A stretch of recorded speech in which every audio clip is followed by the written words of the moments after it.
school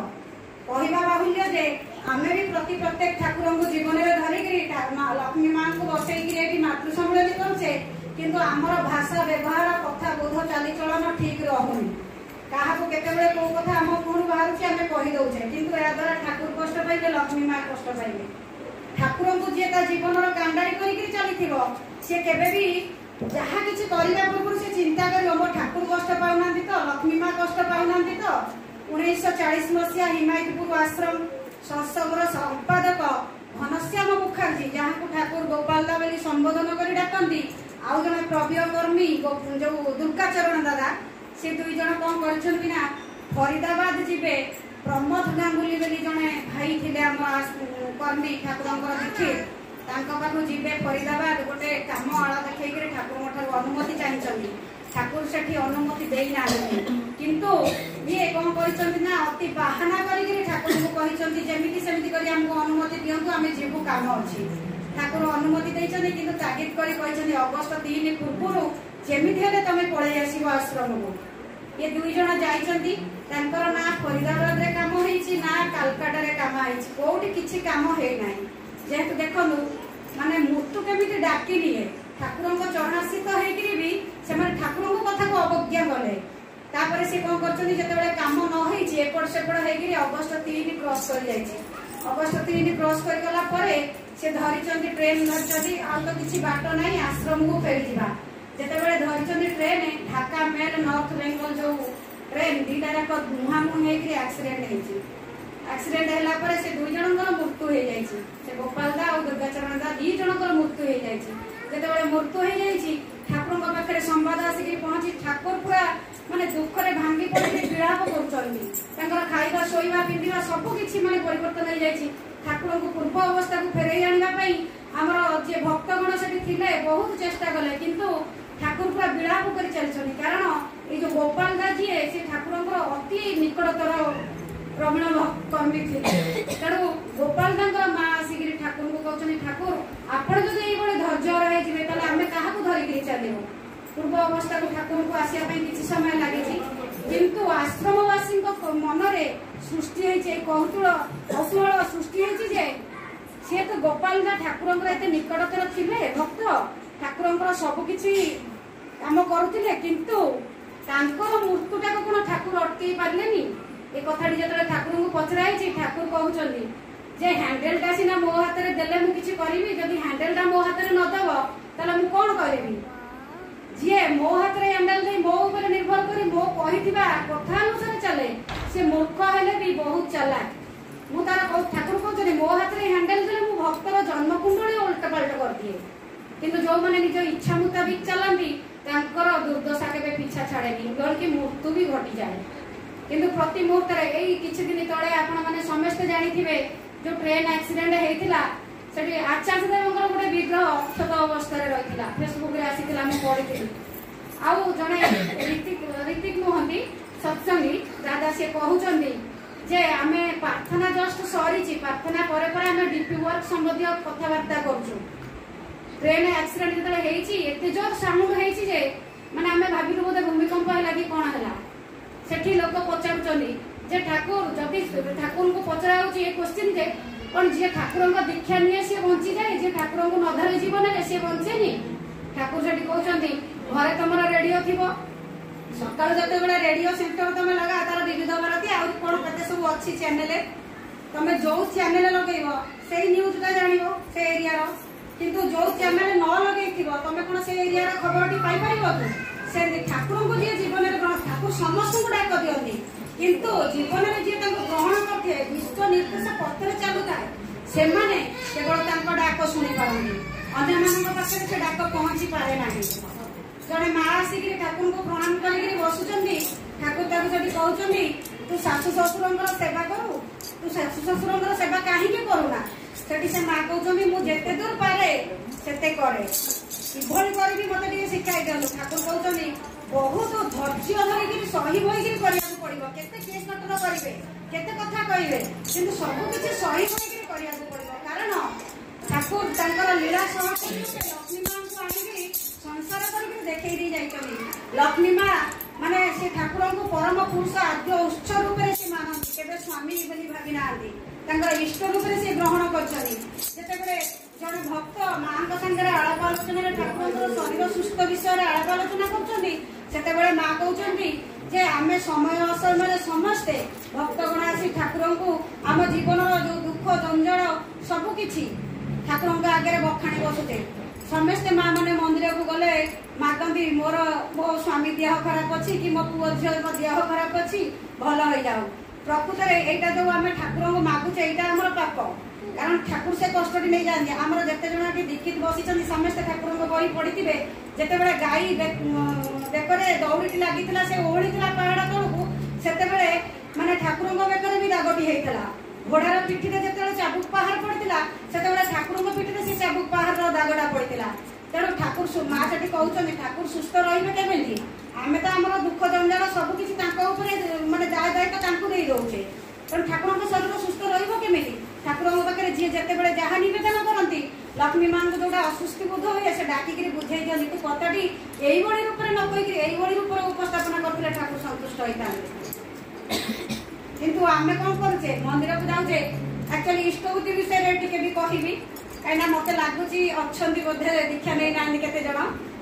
आमर ठाकुर इष्टभूतिटा हूँ रक्षा कवच माँ मैंने समस्ते जानते जो मैंने ठाकुर को जीवन में धरती गोटाए दिन इष्टभूति हूँ 24 घंटार रक्षा कवच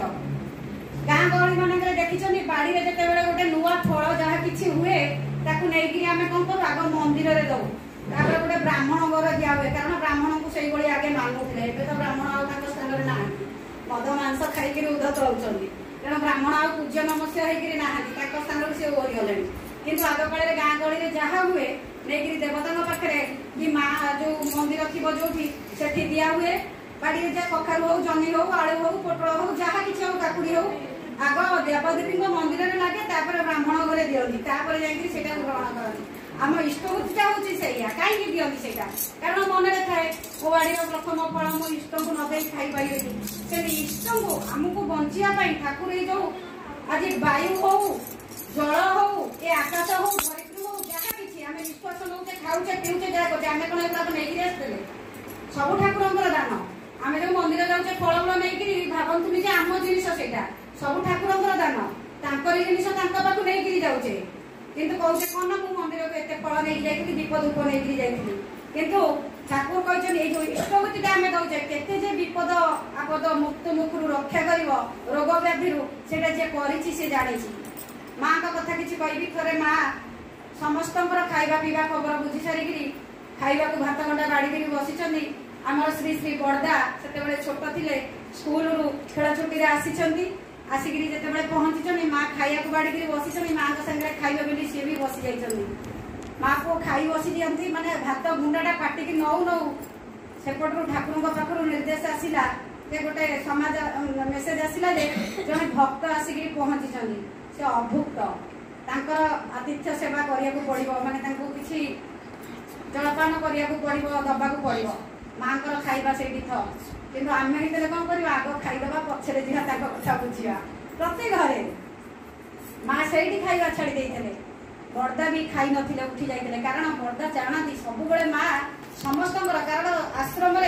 जेते भक्तर समागम हुए माँ समस्त खबर बुझनी समस्त खाइबा पीवा कहार केते कौन दरकार सबकि बुझनी तेणु बड़दा जानी माँ केत खाइबा न था तेणु सब चाहिए बसता माँ सहित खाइबा केते माँ भात नथिबो माँ मुढ़ी मुठाटे कि चूड़ा मुठाटे पाटे पकई देकी पानी पी देकी रुहती कि क्या कान को कान खबर भी हुए आम सेमती चलुचे तो आम परिवार भितर आग आम खाईदे तेणिक पछरे जी खाऊ खाऊ आम परिवार भितर आम यही चलनी चलीचे किंतु यहाँ ठीक नुह प्रत्येक माँ मैंने परिवार में सी होती गोटे गोटे पिलार सदृश परिवार समस्त सदस्य निर्भर करती माँ को वेशभूषा चलीचलन माने कथा बहुत कम कहती नीरव कर्मी थे माँ जो अल्प कथा कहती तादे भाव भाषा बहुत माने भाषाटा सी अल्प कहती सीना कि मुखर भाषाटा बेसी माने भावटा बुझी हुए जो पोशाक परिच्छद थी साधारणतः नाली धड़ी शाढ़ी माँ पिंधती मथारे सिंदूर टोपा पाद दुईटे अलता सब थी माने देखिले गोटे लक्ष्मी देवी भली लगे थे जड़े झीटी सद्या बहिता सी आश्रम को आसी अधा ओढ़णी देकर माँ को प्रणाम करने जो जाइए माँ कौन कर मुंडर ओढ़णाटा को भिड़ी देकी अधिका कहले जे यही रमणी नुआ रमणी को विवाह करूँ मुंडे फुल ओढ़णा देले तू लक्ष्मी भली देखा जाऊँ कि आज नारी जो धर्षिता होची लांछिता होची अपमानित होची नारी ता स्थान तल को खसी जाऊँगी से पाऊँगी केवल जे पुरुषर दोष से कथा कही हेनी आमे आम पिला सत्संगी फैमिली रे प्रति प्रत्येक केवल झील को संस्कार दबा पुओ को संस्कार दबानी यहाँ पुओ को भी सहित संस्कार दबा पुओटी संस्कार शिखी हुए तो पर झील पर भौणी मान आखि उठे चाहिए ठाकुर जो कहते नारायण नीतिर प्रथम जो झील मोर कहते से कौन कहते गोटे पुरुष जब देख तुमको मथा नत कर ससंभ्रमे गदगद हो मातृत्व भाव ता भीतर जागृत हम किंतु आजिकल जो नारी जो वेश पोशाक ही बुलूं पुरुष देखिले माँ बोली भावुंट ना भोगर क्रीड़नक बोली भावुंट से लगी दायी किए नारीर पोशाक परिच्छद किपरि हवा दरकार तेणु नारी ता स्थान तल को खसुची बोली आज अपमानित हो लांछित हो समय है तेणु आज घरे घरे जो अशांतिर निआ जली उठुची से सब नारी ही दायी गोटे नारी चाहिए परिवार टाक स्वर्ग करदेव नारी चाहिए परिवार टाक नरक करदेव प्रत्येक नारी को सबू जन्म जिते पुरुषोत्तम आसी से कहते नारी नरक को द्वार किंतु केवल श्री श्री ठाकुर कहते नारी हूँ स्वर्ग को निशुणी कारण ठाकुर कहते बड़ माँ बड़ बो किए जान तुम ठाकुर जदि नारी देह होते जहाँ होते बड़ बो होती सी ताले आम जो श्रावण परिक्रमा करा मासक जाक पूरा चार्ज घर बेला है मैंने खाई पीकि बासन मजिकी केमी बाहर मातृ सम्मेलन था खाली मातृ सम्मेलन आसिले सत्संग आसिले हमारी ठाकुर जो नारीर पथे नारीर नीति जहाँ किसी बाणी दे जाइए बड़मा से गुड़िक चाली चलन चरित्र भितर कर देखा बड़मा कौन शास्त्र ग्रंथ पाठ कर किंतु परिवार गढ़वार जो कौशलटा कायदाटा से बेस मालूम था तेणु प्रत्येक झीर शशुर घर शाशु घर जो हूँ यूनिभर्सिटी से सर्टिफिकेट पाईगले तार आ संसार में किसी दरकार ना गोटे परिवार गोटे झील जाकि चलो एमती चलो जे ता चलनी देखिकी शाशु शशुर हूँ दियर ननद जा देढ़शुर हूँ समस्ते कहे या बापा माँ कि उठे गोटे झीर चलनी जब खराब है तो बापा माँ ना से पड़ो विशेषकर आम सत्संगी फैमिली झील मैंने जब ठीक न चलिए आग प्रथम गुरु तांकर निंदा हम ये शुणी से कमेंट जो बाहर आसी जय गुरु दीक्षा नहीं चलुची तेणु आम प्रति प्रत्येक नारी माने आमर लक्ष्मी माँ मुंडू ओढ़ना खसनी आमर मथे सब ओढ़णी रहा दरकार स्वामी आयुष बढ़ो आम जानुचे आम कहीं मथे ओढ़ना खसवा शरीर जो अंग घोड़े रखा कथा आज नारी मैंने से अंग देखा बुलूँ पुरुष लोलुप दृष्टि चाहिए ना ना से पुरुष दायी ना नारी दायी निजे निजक तर्जमा करने दरकार तेणु ये जो पाश्चात्य सभ्यता को अनुकरण कर कौन हो आम भारतर सनातन धर्मर संस्कृति परंपरा सबुगुड़ाक अधोगति होणु एथि दायी केवल से नारी तेणु ठाकुर को बसैवा मातृ सम्मेलन करवा विशेष समय तो हो गला आ विशेष किसी कहूनी आसतु आम समस्ते जो श्रावण परिक्रमा मासक जाक बुलूचे बड़ मानकर चलनी चरित्र आमर पारिवारिक दैनंदिन जीवन में जब फुटे तोड़ा तेल से हम प्रति भक्ति नैवेद्य ये कहीकि मो वक्तव्य सांग कर